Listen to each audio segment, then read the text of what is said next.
Marc, chapitre 16. Lorsque le sabbat fut passé, Marie de Magdala, Marie la mère de Jacques et Salomé achetèrent des aromates afin d'aller embaumer Jésus. Le dimanche, elles se rendirent au tombeau de grand matin, au lever du soleil. Elles se disaient entre elles, « Qui nous roulera la pierre qui ferme l'entrée du tombeau ?» Mais quand elles levèrent les yeux, elles s'aperçurent que la pierre, qui était très grande, avait été roulée. Elles pénétrèrent dans le tombeau, virent un jeune homme assis à droite, habillé d'une robe blanche, et elles furent épouvantées. Il leur dit, « N'ayez pas peur. Vous cherchez Jésus de Nazareth, celui qui a été crucifié. Il est ressuscité, il n'est pas ici. Voici l'endroit où on l'avait déposé. Mais allez dire à ses disciples et à Pierre qu'il vous précède en Galilée.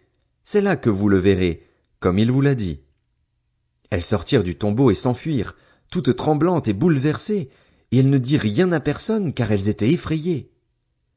Ressuscité le dimanche matin, Jésus apparut d'abord à Marie de Magdala, dont il avait chassé 7 démons. Elle partit l'annoncer à ceux qui avaient été avec lui et qui étaient tristes et pleuraient, mais quand ils entendirent qu'il était vivant et qu'elle l'avait vu, ils ne la crurent pas.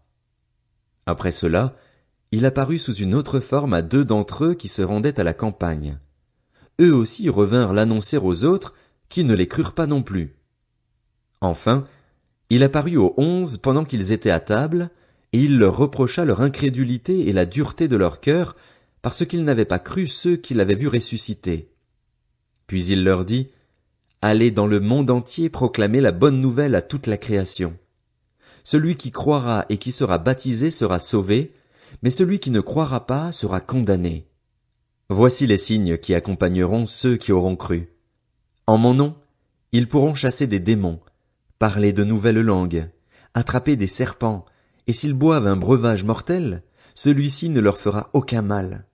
Ils poseront les mains sur les malades et ceux-ci seront guéris. » Après leur avoir parlé, le Seigneur fut enlevé au ciel, et il s'assit à la droite de Dieu. Quant à eux, ils s'en allèrent prêcher partout. Le Seigneur travaillait avec eux et confirmait la parole par les signes qui l'accompagnaient.